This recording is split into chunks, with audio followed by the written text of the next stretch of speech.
تو کہا فتمثل لہا بشرا سویا، تو حضرت جبرائیل نے شکل اختیار کر لی ان کے لیے، یعنی حضرت مریم کے لیے، بشرن ایک بشر کی، ایک مرد کی، سویا جو کامل مرد تھا۔ قالت انی اعوذ بالرحمن، اللہ اکبر۔ حضرت مریم علیہ السلام نے جب دیکھا ایک مرد ان کے حجرے میں کھڑا ہے، اعتکاف کی جگہ کھڑا ہے، تو کہنے لگی انی اعوذ بالرحمن منک، میں رحمان کی پناہ چاہتی ہوں تجھ سے، ان کنت تقیہ، اگر تو رحمان سے ڈرتا ہے، یعنی تیرے دل میں اللہ کا اگر کوئی خوف ہے تو میں تجھ سے پناہ چاہتی ہوں۔ ابھی آپ کو پتا نہیں ہے کہ آنے والا کون ہے، لیکن پاک دامنی پر قربان جائیے حضرت مریم علیہ السلام کی کہ ایک اجنبی مرد کو اپنے حجرے میں دیکھتی ہیں تو فوراً کہتی ہیں قالت انی اعوذ بالرحمن، میں رحمان کی پناہ چاہتی ہوں تجھ سے، ان کنت تقیہ، اگر تیرے دل میں رحمان کے متعلق کچھ خوف ہے۔ اب حضرت جبرائیل نے کیا کہا قال انما انا رسول ربک لأہب لک غلاما زکیہ۔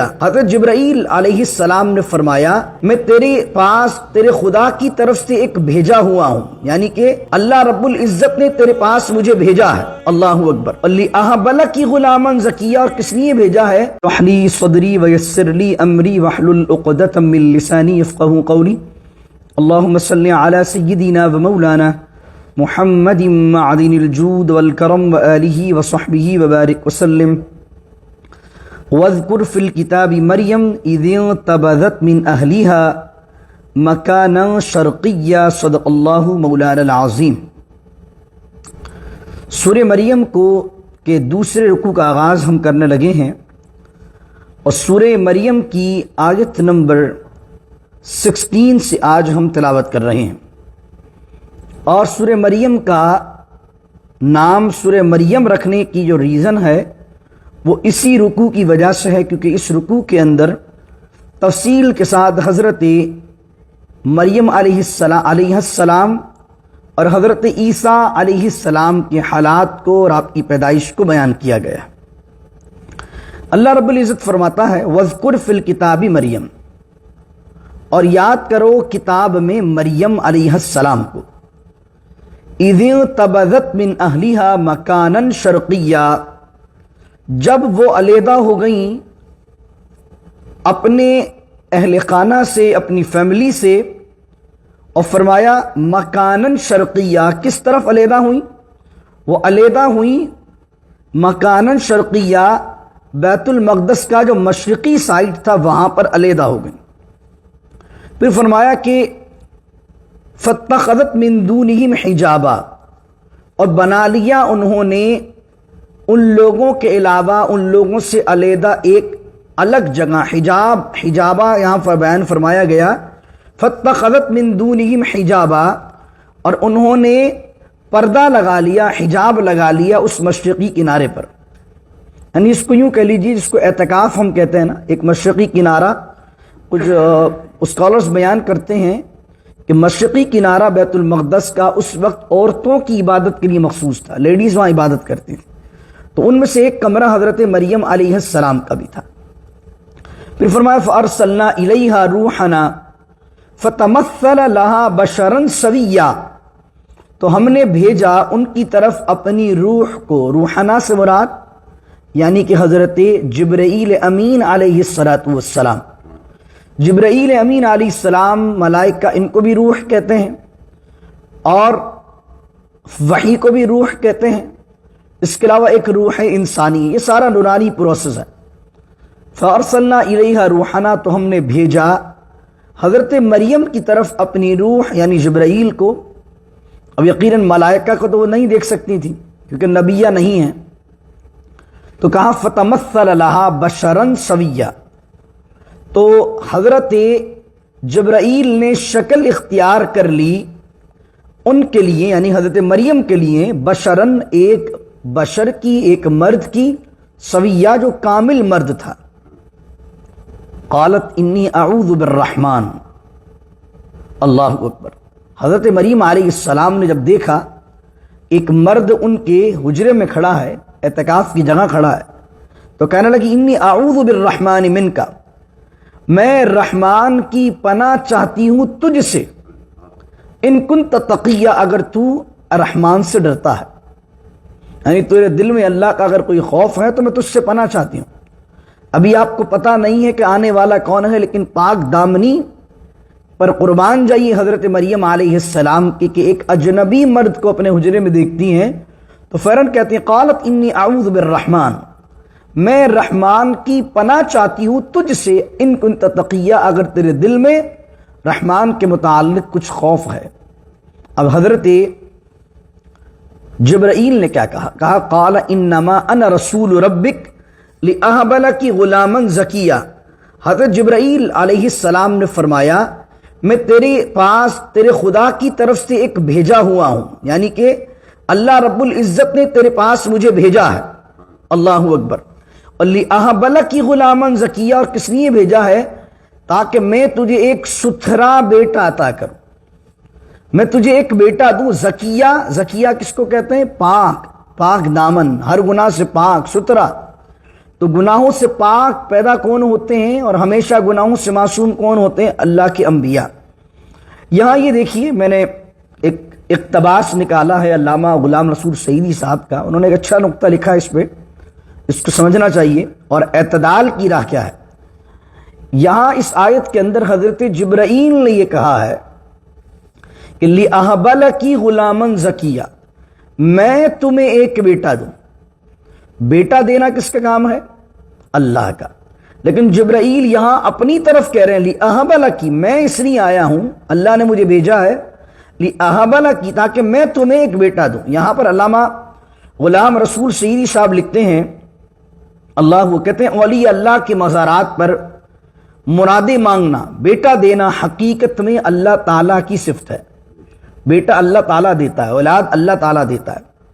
کہتے ہیں حضرت جبرائیل نے جو کہا تاکہ میں تمہیں ایک پاکیزہ بیٹا دوں، یہ اسناد مجازی ہے، یعنی مجازی طور پر انہوں نے اپنی طرف نسبت کی ہے کہ میں دوں، لیکن حقیقتاً دینے والا کون ہے؟ اللہ ہے۔ بعض لوگ اولیاء اللہ کے مزارات پر جا کر دعا کرتے ہیں کہ اللہ تعالیٰ اس ولی کے وسیلے سے یا اس کی دعا سے ان کو بیٹا دے دے یا ان کا کوئی اور کام بنا دے، اور جب ان کے ہاں بیٹا ہو جائے تو کہتے ہیں یہ فلاں ولی کے مزار سے ملا ہے یا فلاں ولی نے بیٹا دیا ہے۔ یہ بھی اسی طریقے سے مجازی ہے جس طریقے سے جبرائیل نے کہا، مراد یہی ہے حقیقتاً اللہ نے دیا ہے اور اس بزرگ کے وسیلے سے ملا ہے۔ لیکن بعض اوقات کوئی جملہ کہہ دیتا ہے یہ غوث پاک نے دیا یا غریب نواز نے دیا، تو اس پر آپ شرک کا فتویٰ نہیں لگائیں گے، کیونکہ یہ بھی اسناد جو ہے کسی ولی کی طرف نسبت کرنا یہ مجازی ہے۔ لیکن آگے جملہ سنیے کیا کہتے ہیں، اور البتہ مزار پر جا کر یہ کہنا جائز نہیں ہے کہ اے صاحب مزار آپ ہمیں بیٹا دے دیں۔ اب یہ نہیں کہیے جا کر کہ آپ غوث پاک کے روزے پر جا کر کہیں کہ آپ ہمیں بیٹا دے دو، اگرچہ آپ کی نیت یہ ہو کہ ان کے وسیلے سے مل رہی ہے۔ کیوں؟ آگے کیا کہہ رہے ہیں، اگرچہ اس میں بھی اسناد مجازی کی تعویل ہو سکتی ہے، یعنی شرک تو اس کو پھر بھی نہیں کہیں گے اگر کوئی یہ کہتا غوث پاک بیٹا دے دو، کیونکہ اگر اس کی نیت یہ کہ دینے والا اللہ ہے اور غوث پاک وسیلہ ہے یا غریب نواز وسیلہ ہے یا کوئی ولی وسیلہ ہے، یا امام حسین کے روزے پر جا کر کہتا ہے امام حسین آپ بیٹا دے دیں، اور نیت یہ رکھتا ہے اللہ دینے والا ہے اور یہ مجازی طور پر ان کا نام میں لے رہا ہوں، لیکن فرماتے ہیں کہ آپ ہمارے لیے بیٹے کی دعا کر دیں، لیکن یہ کلمات مہم میں شرک ہیں، یعنی کہ اگر کوئی بندہ آپ کو یہ کلمات کہتے ہوئے سنے گا تو آپ کی طرف شرک کی تہمت لگائے گا۔ یعنی کہ اگر آپ کہیں جا کر کہتے ہیں امام حسین بیٹا دینے، غوث پاک بیٹا دے دے، اگرچہ آپ کی انٹینشن نہیں ہے کہ اصل دینے والے امام حسین ہیں یا غوث پاک ہیں، آپ کی نیت یہی ہے اللہ دینے والا ہے، ان کے وسیلے سے ملے گا، لیکن علامہ غلام رسول سعیدی صاحب کہہ رہے ہیں پھر بھی مزارات پر جا کر ایسے کلمات نہیں کہنے چاہیے کہ اے اللہ کے ولی مجھے بیٹا دے دیں یا مجھے اولاد دے دیں، بلکہ حقیقتاً کلام کیا ہونا چاہیے کہ اے اللہ اس بزرگ کے وسیلے سے مجھے اولاد عطا فرما، یہ صحیح درست ہے۔ کہتے ہیں اس لیے صاف اور سیدھا طریقہ یہ ہے کہ اللہ تعالیٰ سے دعا کریں کہ وہ اپنے اس مقرب بندے کے وسیلے سے ہماری دعا قبول کرے اور ہمارا فلاں کام کر دے۔ یہ دعا اپنے گھر میں بھی کی جا سکتی ہے، لیکن اللہ کے نیک بندوں کے پاس جا کر دعا کی جائے تو دعا کا قبول ہونا زیادہ متوقع ہے، اور نیک بندوں پر جو برکتیں نازل ہوئی ہیں وہ بھی شامل حال ہوں گی۔ اور سنیے، نظر صرف اللہ کی ہوتی ہے اولیاء اللہ کی نظر ماننا جائز نہیں ہے، صدقہ و خیرات کر کے انہیں ثواب پہنچانا ایک الگ چیز ہے۔ نظر جو چیز ہوتی ہے کہ بھائی اگر میرا یہ کام ہو گیا تو میں یہ کر دوں گا، اتنی دیگیں چڑھا دوں گا، یہ آدمی نظر مان لیتا۔ تو ایک تو چیز ہوتی ہے نظر شرعی، یہ جو ہمارے یہاں منت کا کانسیپٹ ہے مزار پر جا کر کرنے کا، یہ منت کو آپ صدقہ خیرات تو کہہ سکتے ہیں، لیکن اس کو نظر شرعی نہیں کہہ سکتے، کیونکہ نظر شرعی کیا ہے کہ آپ اللہ کے لیے کوئی مراد مان لیں، جیسا کہ اگر میرا یہ فلاں کام ہو گیا تو میں حج پہ جاؤں گا۔ تو اب حج پر اگر آپ نے پہلے حج کر چکے ہیں آپ، اور آپ کا وہ کام ہو گیا تو اب آپ پر حج پر جانا واجب ہے۔ آپ نے کہا کہ اگر میرا فلاں کام ہو گیا تو میں اللہ سے یہ نظر مانتا ہوں کہ میں عمرے پر جاؤں گا۔ عمرے پر جانا نفلی کام ہے، لیکن اگر آپ نے اللہ سے نظر مان لی تو اس صورت کے اندر اب آپ کا عمرے پر جانا یہ واجب ہو جائے گا۔ اس طریقے سے آپ نے کہا کہ اگر میرا یہ فلاں کام ہو گیا تو میں 100 رکعت پڑھوں گا، تو 100 رکعت پڑھنا آپ کے لیے پہلے نفلی تھا، لیکن آپ نے نظر مان لی تو اب یہ آپ کے لیے واجب ہو گیا۔ تو یہ ہے نظر اللہ کے لیے، ٹھیک ہے۔ اور ایک ہے جس کو نیاز کہتے ہیں۔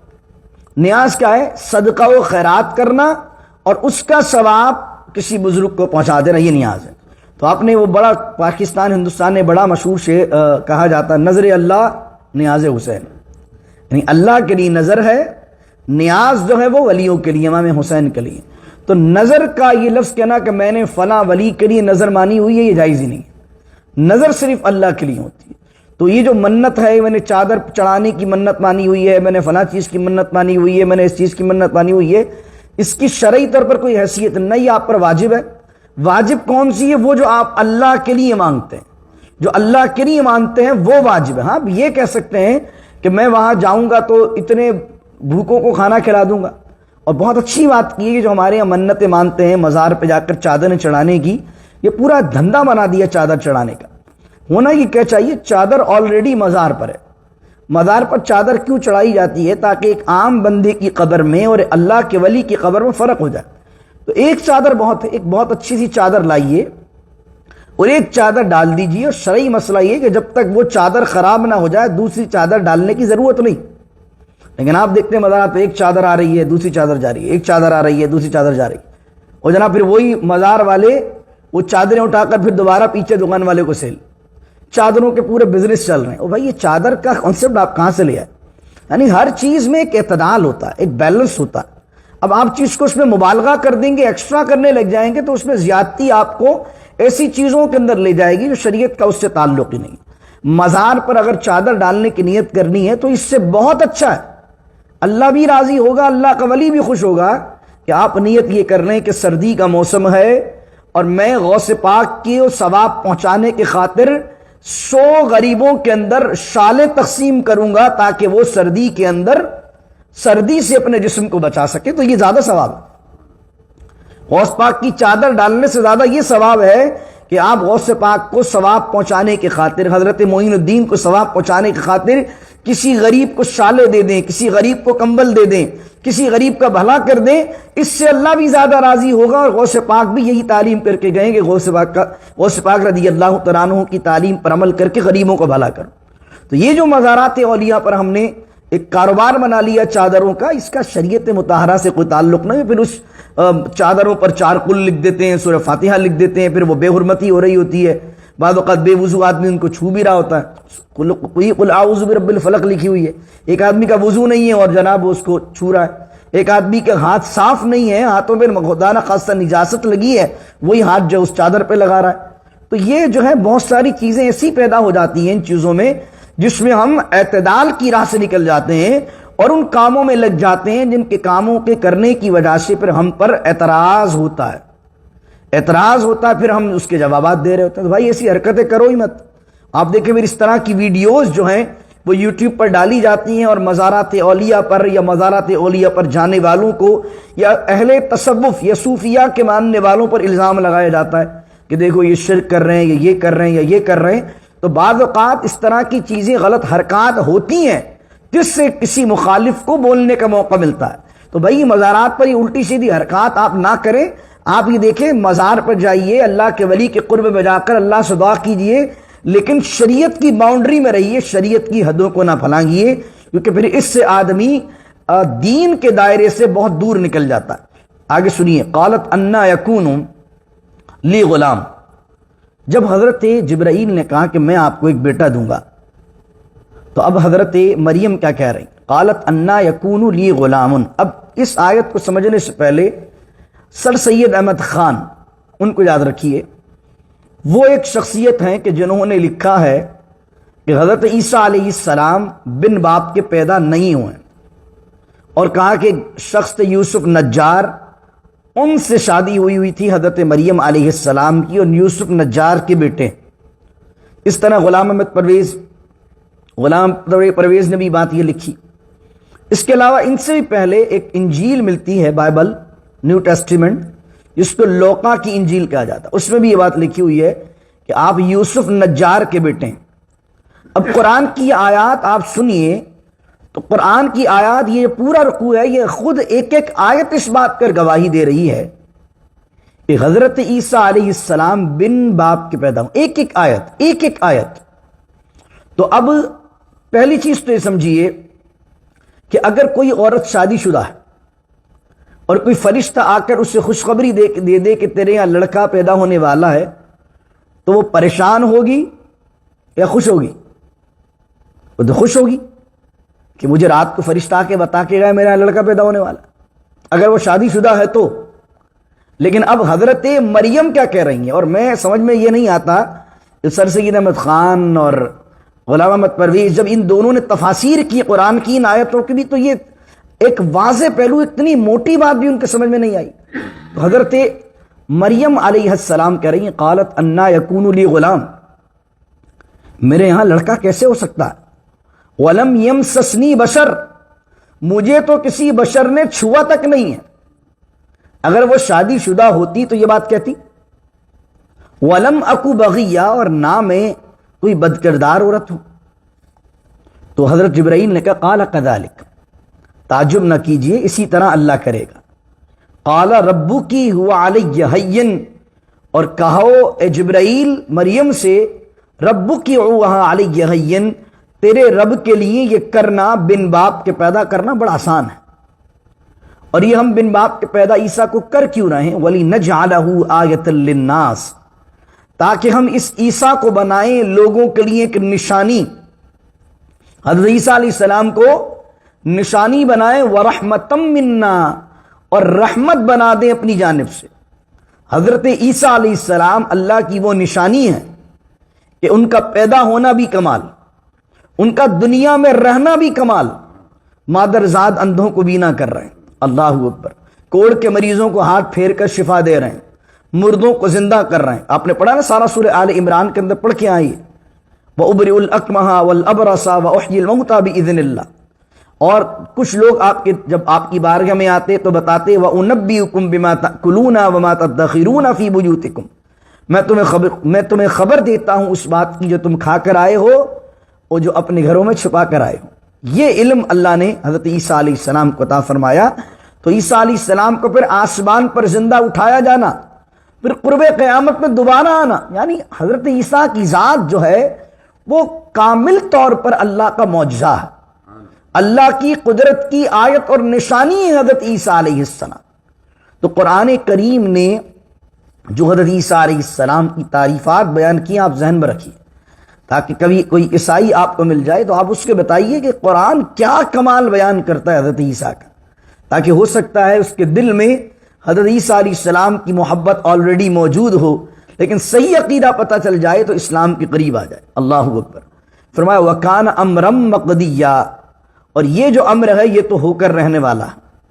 فَحَمَلَتْهُ، اب یہاں پر اس چیز کو حذف کر دیا گیا، دوسرے مقام پر قرآن کے اندر یہ ہے کہ اللہ نے یا جبرائیل نے روح بلو کی، روح پھونکی حضرت مریم علیہ السلام پر۔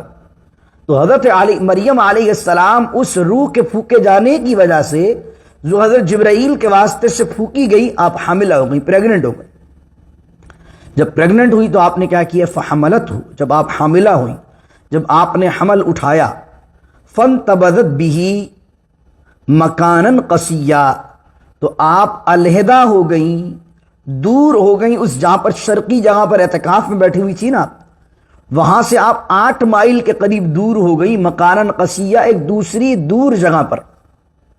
وہ کون سی جگہ ہے؟ اکثر مفسرین کہتے ہیں بیت المقدس کے پاس 8 مائل پر ایک جگہ جس کو کہتے ہیں بیت اللحم۔ اللہ ہم سب کو بیت المقدس کی حاضری عطا فرمائے، وہاں پر بھی جا کر سجدہ و تلاوت کرنا نصیب فرمائے۔ تو بیت المقدس سے 8 مائل کے دور ہے بیت اللحم، اور بیت اللحم جو ہے وہ جائے پیدائش ہے حضرت عیسیٰ علیہ السلام کی۔ تو اس وجہ سے جو فلسطین کا وہ ایریا ہے بیت المقدس، وہاں پر بیت اللحم، تو حضرت عیسیٰ کی جائے پیدائش وہی، یہودیوں کے لیے بھی معتبر مقام وہی اور مسلمانوں کے لیے معتبر مقام وہی۔ تینوں ڈیوائن ریلیجنز جو ہیں، تینوں مذاہب کے لیے وہ جگہ بہت برکت اور اہمیت اور معتبر حیثیت رکھتی ہے۔ فرمایا کہ فَأَجَاءَهَا الْمَخَاضُ، تو جب آیا انہیں درد زہ، مخاط کا معنی درد زہ یعنی کہ جو ڈلیوری کے وقت پر عورت کو درد پیش آتا ہے بچہ پیدا کرنے کی وجہ سے، مخاط، وہ جب درد ہوا، اِلَى جِذْعِ النَّخْلَةِ، تو وہ ایک درخت کے تنے کے پاس آ گئیں۔ اور مشکل اور درد کے وقت بعض اوقات کوئی چیز آدمی زور سے پکڑتا ہے تاکہ اس درد کی شدت کو کم کر سکے، تو آپ نے درخت کے تنے کو پکڑ لیا زور سے، اور تکلیف کی شدت، اور تکلیف سے بڑھ کر کچھ علماء نے فرمایا تکلیف تو نہیں ہوئی، لیکن زیادہ ٹینشن جو تھی وہ تھی قوم کی کہ بن باپ کے بچہ پیدا ہو رہا۔ تو آپ اس گھبراہٹ کے عالم میں وہ جو بشارت دی تھی فرشتے نے، وہ آپ کے ذہن سے نکل گئی، اور آپ نے کہا قالت یا لیتنی مت قبل ھذا، آپ نے کہا کاش میں اس دن سے پہلے اور اس معاملے سے پہلے مر چکی ہوتی۔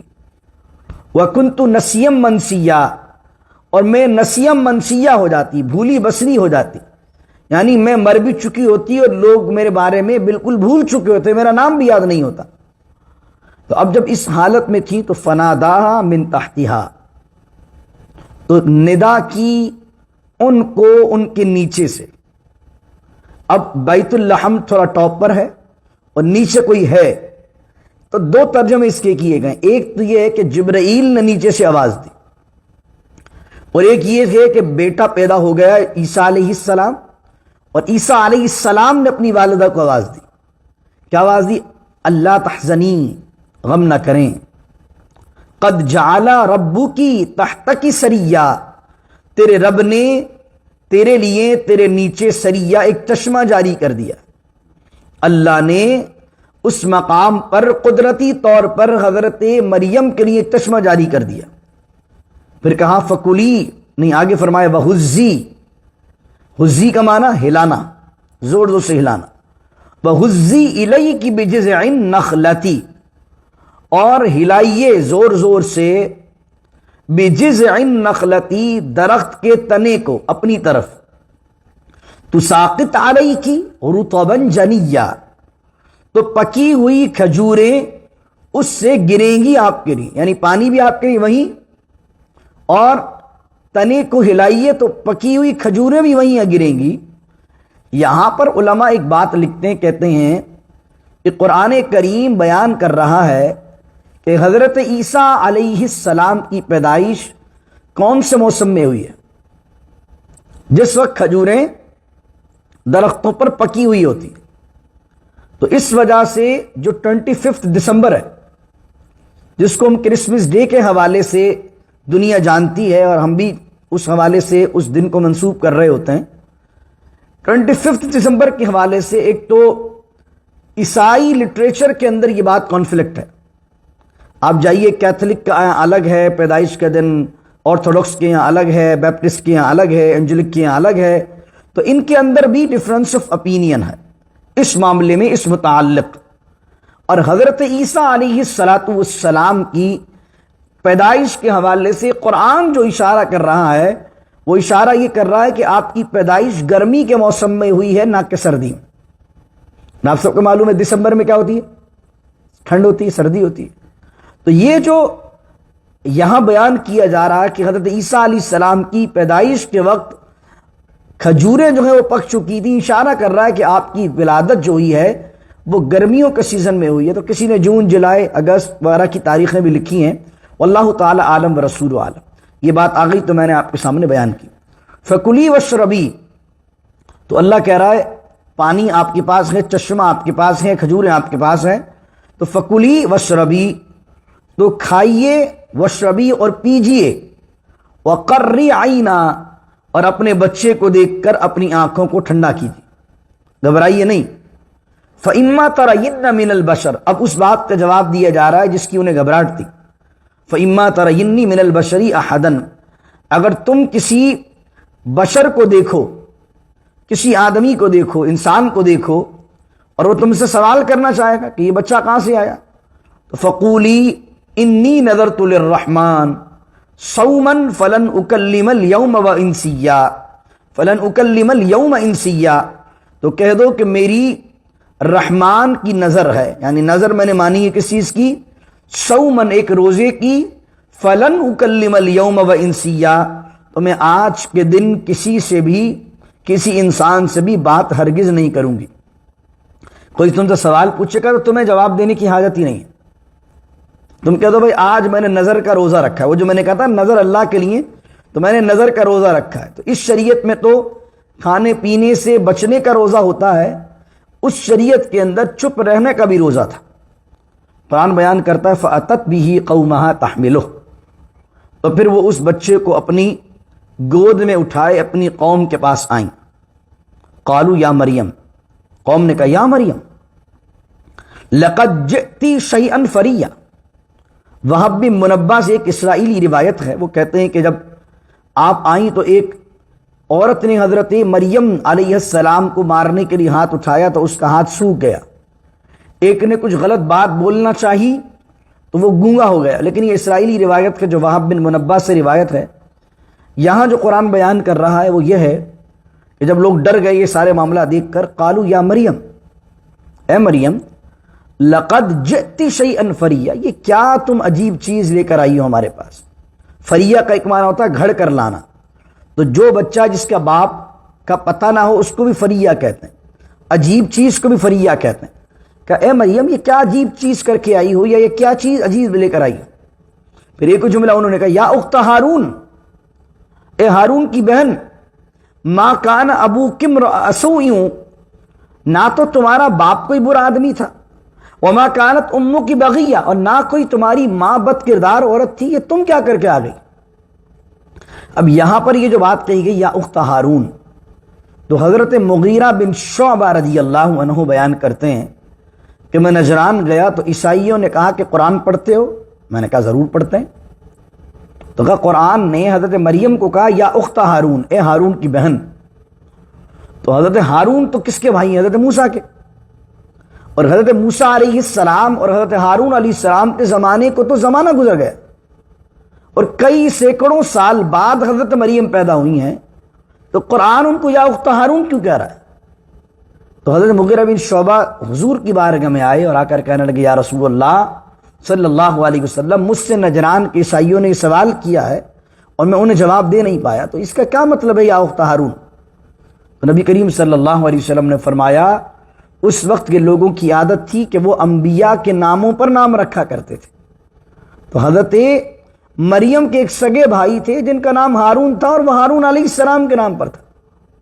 تو یا اخت ہارون سے مراد وہ ہارون علیہ السلام نہیں ہے، بلکہ ان کے سگے بھائی، ان کا نام تھا ہارون، اور وہ بھی ایک معتبر آدمی تھے، نیک آدمی تھے۔ تو کہہ رہے تمہارا بھائی نیک ہے، تمہارے والد نیک ہیں، اور تمہاری والدہ نیک ہے، تو تم یہ کیا کر کے آئی ہو؟ دوسرا معنی جو مفسرین نے لیا وہ یہ لیا ہے کہ بعض اوقات جو اختی ہے یا اخا ہے، یہ قبیلے کا آدمی جو ہوتا ہے اس کے لیے بھی استعمال ہوتا ہے، جیسے کہا وَإِلَىٰ عَادٍ أَخَاهُمْ هُودًا، حضرت ہود علیہ السلام کو کہا کہ وہ قوم عاد کے بھائی ہیں۔ اس کا مقصد کیا تھا وہاں پر؟ اب بھائی کہنے کا مقصد یہ تھا کہ ان کے قبیلے کے۔ تو اگر دوسرا معنی لیا جائے تو یہ ہوگا کہ حضرت ہارون علیہ السلام کی اولاد میں سے، ان کے ٹرائب میں سے حضرت مریم پیدا ہو رہی ہے، اس لیے یا اخت ہارون کہا جا رہا ہے، واللہ تعالی عالم۔ جب یہ لوگوں نے بات کہی تو کہا فاشارت الیہ، تو حضرت مریم علیہ السلام نے اشارہ کیا حضرت عیسیٰ کی طرف، کیونکہ آپ چپ رہی، چپ کا روزہ آپ کو رکھنے کا حکم دیا گیا تھا، فاشارت الیہ، اشارہ کیا آپ نے۔ جب اشارہ کیا اس بچے کی طرف جو ابھی گود میں ہے یا جھولے میں ہے، تو کہا قالو، قوم کہنے لگی کیف نکلم، کیف نکلم من کان فی المہد صبیا، یہ کیسے کلام کر سکتا ہے من کان فی المہد صبیا، جو کہ ابھی بچہ ہے جھولے میں۔ اب یہاں پر بھی غلام احمد پرویز، سر سید اور اس طرح کے لوگوں نے ایک بات کیا کہہ دی، انہوں نے کہا کانا کا مطلب ہوتا ہے تھا، پاسٹ کے لیے استعمال ہوتا من کانا، کانا کا معنی تھا۔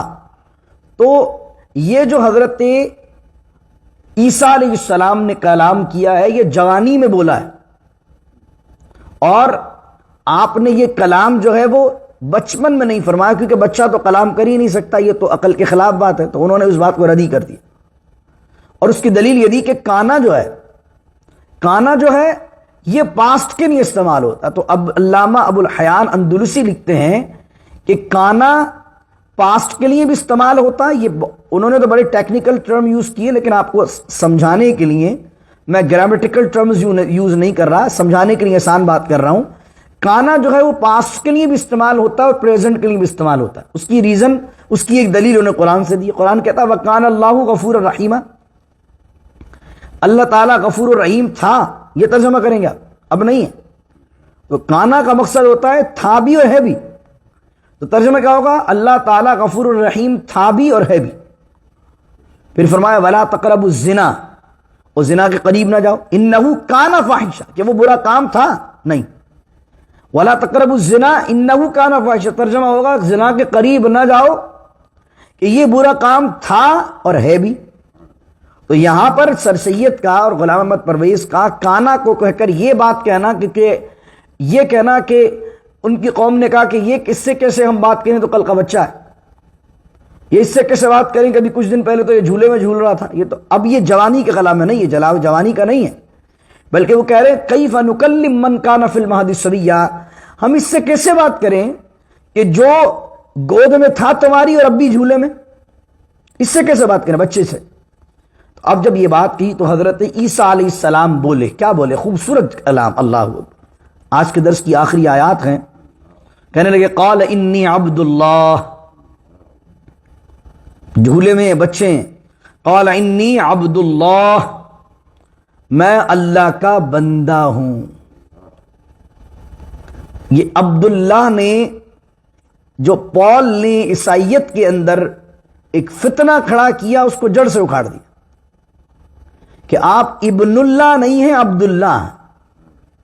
ابن اللہ اللہ کا بیٹا، عبداللہ اللہ کا بندہ۔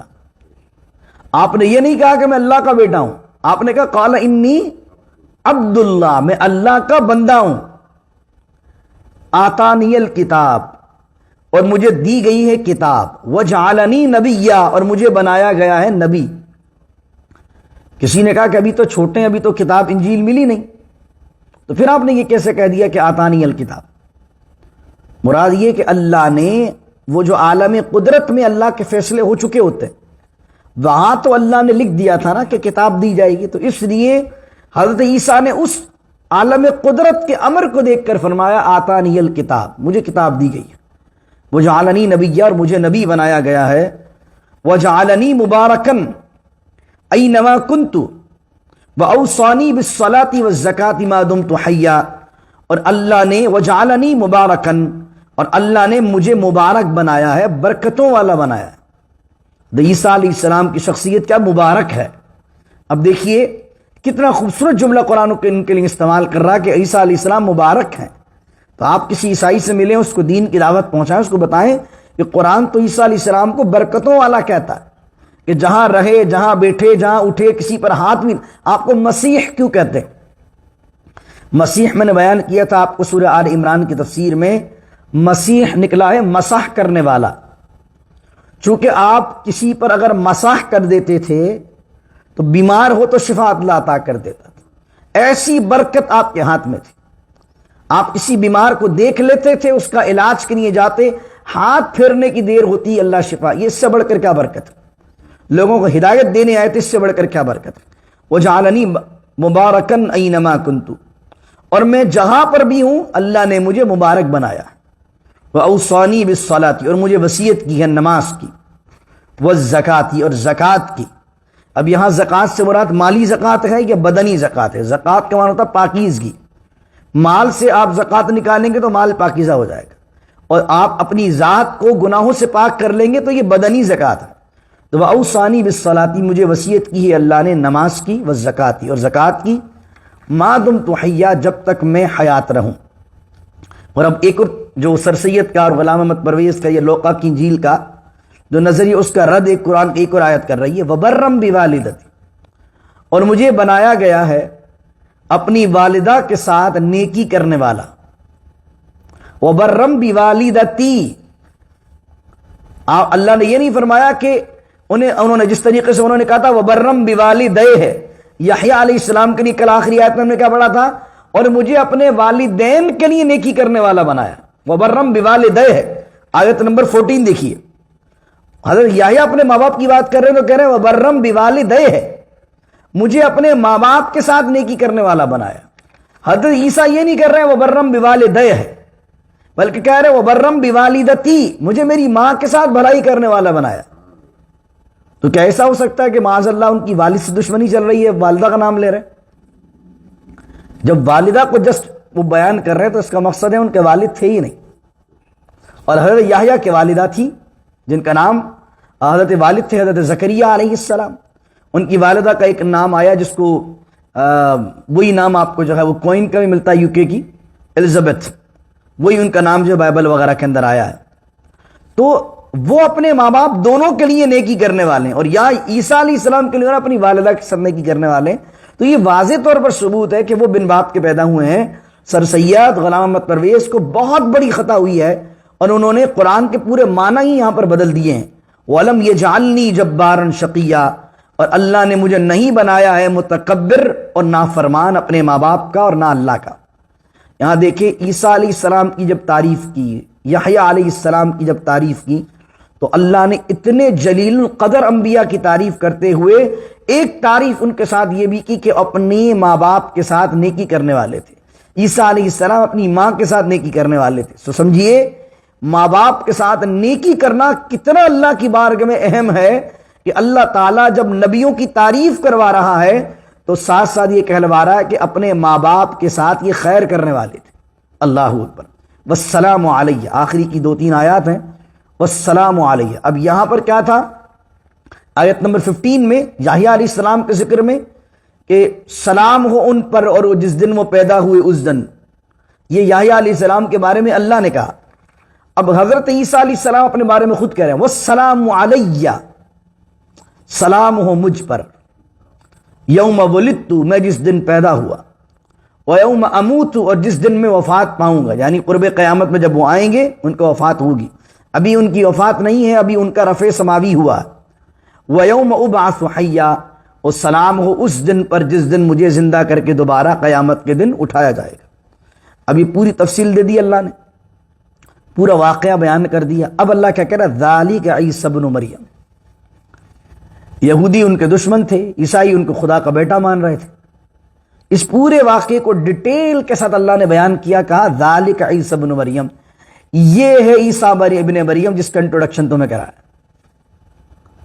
اگر جاننا چاہتے ہو عیسیٰ ابن مریم کو کون تھے، کیسے پیدا ہوئے، ابن اللہ نہیں ہے، کیا ہے وہ، عبداللہ ہیں۔ ذالک عیسی ابن مریم، یہ ہے عیسیٰ ابن مریم، قول الحق، اور یہی قول سچا ہے، الذی فیہ یمترون، جس چیز کے بارے میں وہ شک کر رہے ہیں۔ کوئی کہہ رہا بیٹے ہیں، کوئی کہہ رہا بیٹے نہیں ہیں، کوئی کچھ کہہ رہا ہے، کوئی دشمن بنا ہوا ہے۔ اللہ کہہ رہا ہے یہ جو قرآن نے بیان کی ان کی شان، قول الحق، یہی حق ہے۔ پھر اب عیسائیوں کو رد کر کے کہا ما کان للہ ان یتخذ من ولد سبحانہ، اور یہ اللہ کی شان نہیں ہے، یہ اللہ کے شایان نشان نہیں ہے کہ اللہ کسی کو اپنا بیٹا بنائے۔